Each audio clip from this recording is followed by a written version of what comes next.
இது நம்பர் 1 ஆட்சி அல்ல, வேதனையான ஆட்சி. அண்ணாமலை வெளியிட்ட தகவல். வணக்கம் நண்பர்களே.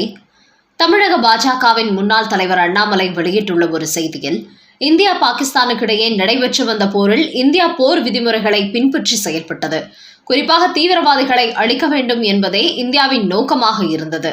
அந்த அடிப்படையிலேயே முதல் நாளில் 9 தீவிரவாதி முகாம்களை அழித்தார்கள். ஆனால் பாகிஸ்தானோ ராணுவ நிலைகளை நோக்கி ஏவுகணைகளை வீசாமல் பொதுமக்கள் வாழும் பகுதியில் நோக்கி வீசியது. இது போர் விதிமீறலாகும். என்றாலும் பாகிஸ்தானுக்கு இந்தியா தக்க பதவி கொடுத்திருக்கிறது. அவர்களின் கராச்சி, லாகூர் போன்ற முக்கியத்துவம் வாய்ந்த பகுதிகளில் ஏவுகணைகளை வீசி பெருத்த சேதத்தை ஏற்படுத்தியது. அந்த வகையில் இனிமேலும் அவர்கள் இந்தியாவிடம் வாலாட்டினால் பாகிஸ்தான் ஒரு உயிரை எடுப்பதற்கு பயப்பட வேண்டும். அப்படிப்பட்ட தாக்குதலை இந்தியா நடத்த வேண்டும். அப்போதுதான் இனிமேல் இந்தியாவிடம் வாலாட்டக்கூடாது என்கிற அச்சம் அவர்களுக்கு ஏற்படும் என்று கூறியிருக்கும் அண்ணாமலை, தமிழகத்தில் முதலமைச்சர் மு.க.ஸ்டாலின் ராணுவத்திற்கு ஆதரவாக பேரணி நடத்துவது வரவேற்கத்தக்கதுதான். இந்த நேரத்தில் அனைத்து மாநில அரசுகளும் மத்திய அரசுக்கு ஒத்துழைப்பு கொடுக்க வேண்டும். அதே சமயம் கடந்த 4 ஆண்டுகளில் திமுக மிகச் சிறப்பான ஆட்சி நடத்தியதாக அவர்கள் கொண்டாடினார்கள். ஆனால் தமிழ்நாட்டு மக்களும் பாதுகாப்பு இல்லை. கடுமையான விலைவாசி உயர்வால் ஒவ்வொரு நாளும் திண்டாடி கொண்டிருக்கிறார்கள். அதை திமுகவினர் மறந்துவிடக்கூடாது. அவர்களுக்கு வேண்டுமானால் இது 4 ஆண்டு காலம் சாதனை ஆண்டுகளாக இருக்கலாம். காரணம், அவர்களும் மிகப்பெரிய அளவில் சொத்து குவிப்பு, லஞ்ச ஊழல் என்று அள்ளி குவித்திருக்கிறார்கள். ஆனால் தமிழ்நாட்டு மக்களை பொறுத்தவரை கடுமையான விலைவாசி உயர்வால் ஒவ்வொரு நாளும் தடுமாறி கொண்டு வருகிறார்கள். அதனால் மு.க.ஸ்டாலின் சாதனையை சொல்லும் இந்த 4 ஆண்டுகளும் தமிழக மக்களுக்கு வேதனையான ஆண்டுகளாகும். அதோடு நம்பர் 1 ஆட்சி நடத்துவதாக சொல்லும் ஸ்டாலின் ஆண்டுதோறும் பல ஆயிரம் கோடி கடன்களை வாங்கி கொண்டிருக்கிறார். அந்த வகையில் தமிழகம் பொருளாதார ரீதியாக பின்னோக்கி சென்று கொண்டிருக்கிறது என்று தெரிவித்திருக்கிறார் அண்ணாமலை. அடுத்த செய்தி. அமைச்சர் ரகுபதிக்கு மு.க.ஸ்டாலின் வைத்த செக். திமுக சார்பில் இறக்கிவிடப்பட்ட 2 புள்ளிகள். இனிமேல் மொத்த வருமானமும் கோபாலபுரத்துக்குத்தான். விரட்டியடிக்கப்பட்ட துரைமுருகன் கோஷ்டி. கடந்த 4 ஆண்டுகளாக திமுக குடும்பத்திற்கு டாஸ்மாக் வருமானம் கோடி கோடியாக கொட்டி கொடுத்திருந்த நிலையில் தற்போது அந்த துறைக்குள் அமலாக்கத்துறை நுழைந்து விட்டதால் கோடிகளை சுருட்ட முடியாத நிலைக்கு கோபாலபுரம் தள்ளப்பட்டுள்ளது. அதோடு இப்போதும் டாஸ்மாக் நிர்வாகத்தை செந்தில் பாலாஜி கவனித்து வந்தாலும் கூட அமலாக்கத்துறை அவரை சுற்றி சூழ்ந்துள்ளது. டாஸ்மாகின் முக்கிய அதிகாரிகள் அமலாக்கத்துறையின் விசாரணை வளையத்துக்குள் இருப்பதால் ஏற்கனவே நடந்த ஊழல் மற்றும் இப்போது யார் யாருக்கெல்லாம் டாஸ்மாக் பணம் சென்று கொண்டிருக்கிறது என்பதையும் அவர்கள் தீவிரமாக ஆராய தொடங்கிவிட்டார்கள்.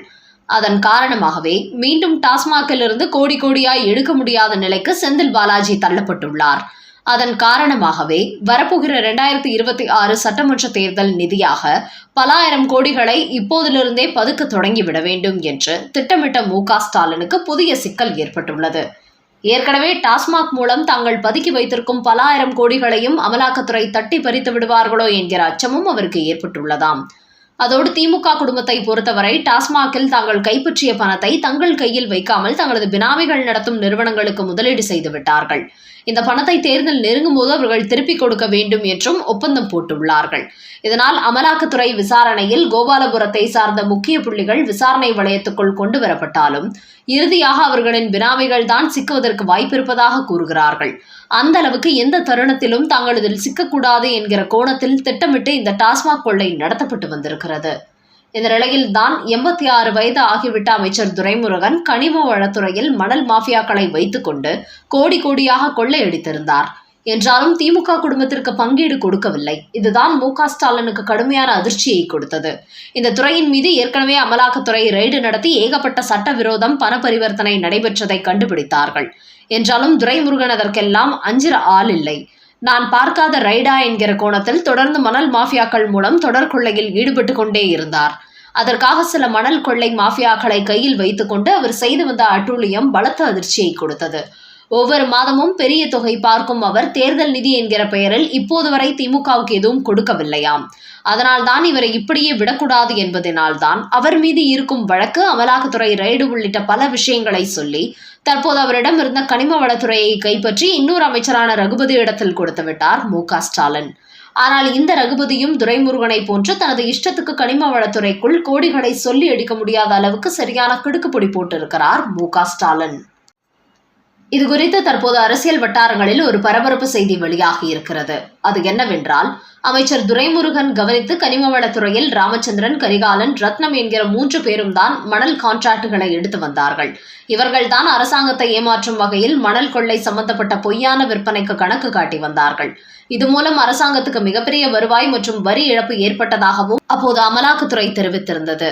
என்றாலும் அதன் பிறகு அமலாக்கத்துறை விசாரணைக்கு திசை திருப்பிவிட்ட துரைமுருகன் தொடர்ந்து தன்னுடைய மாஃபியாக்கள் மூலம் வழக்கம் போல் மணல் கொள்ளையை நடத்தி வந்தார். இதன் காரணமாகவே இந்த வருமானத்தை எப்படியாவது திமுக குடும்பத்திற்கு மடைமாற்ற வேண்டும் என்பதற்காக உங்களை அமலாக்கத்துறை குறிவைத்து விட்டார்கள். இந்த வழக்கை விசாரிக்க தொடங்கினால் நீங்கள் கண்டிப்பாக கம்பி எண்ண வேண்டிய சூழல் ஏற்படும்.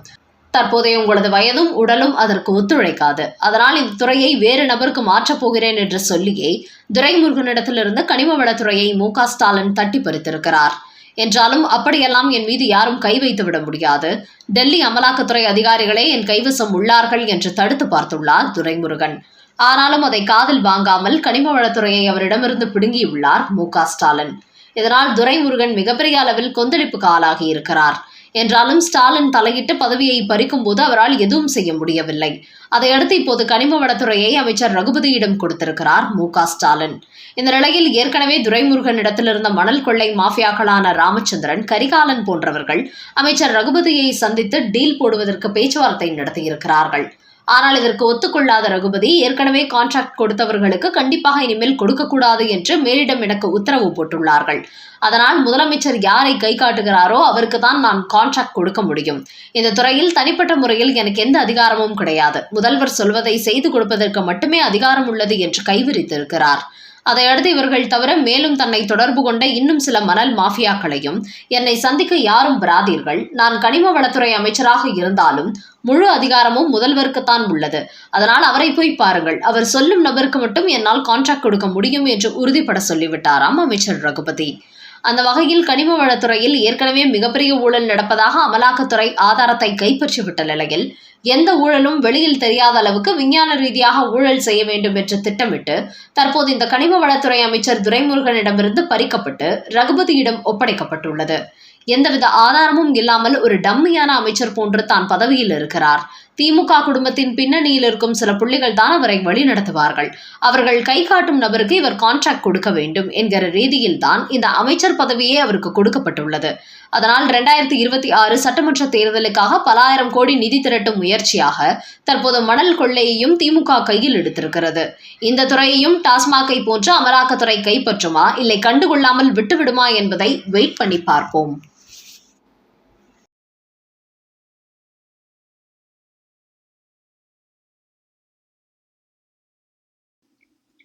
ஆபரேஷன் சிந்தூர் தாக்குதல் இன்னும் முடிவடையவில்லை.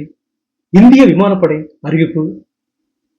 ஜம்மு காஷ்மீர் தாக்குதலுக்கு பதிலடி கொடுக்கும் விதமாக இந்திய அரசு ஆபரேஷன் சிந்தூரை நடத்தியது. இதில் இந்திய விமானப்படை அதிரடியாக செயல்பட்டு 9 பாகிஸ்தான் பயங்கரவாத முகாம்களை அழித்தார்கள். 80க்கும் மேற்பட்ட தீவிரவாதிகள் உயிரிழந்தார்கள். இந்த நிலையில் 4 நாட்கள் நடைபெற்று வந்த மோதலில் நேற்று இந்தியா பாகிஸ்தானுக்கிடையே போர் நிறுத்த ஒப்பந்தம் ஏற்பட்டுள்ள நிலையில் இன்று எந்தவித தாக்குதலும் நடத்தப்படவில்லை. இதன் காரணமாக இந்த போர் இத்தோடு முடிந்துவிடும் என்று பலரும் கருத்து வெளியிட்டு வருகிறார்கள். இந்த போரை ஆரம்பத்திலேயே நிறுத்திக் கொண்டதற்காக இந்தியா பாகிஸ்தான் நாடுகளுக்கு பல உலக நாடுகளும் பாராட்டு தெரிவித்து வருகின்றன. ஆனால் இந்த நேரத்தில் இந்திய விமானப்படை இன்று வெளியிட்டுள்ள ஒரு செய்தியில் ஆபரேஷன் சிந்தூர் நடவடிக்கையில் எங்களுக்கு ஒதுக்கப்பட்ட பணிகளை மிக துல்லியமாக செய்து முடித்தோம். அதே சமயம் எங்களது செயல்பாடுகள் இன்னும் முடிவுக்கு வரவில்லை. சரியான நேரத்தில் இன்னும் நாங்கள் அதிரடியாக செயல்பட காத்திருக்கிறோம். அதனால் ஆபரேஷன் சிந்தூர் முடிவுக்கு வந்துவிட்டதாக யாரும் நினைக்க வேண்டாம் என்று பதிவிட்டுள்ளார்கள்.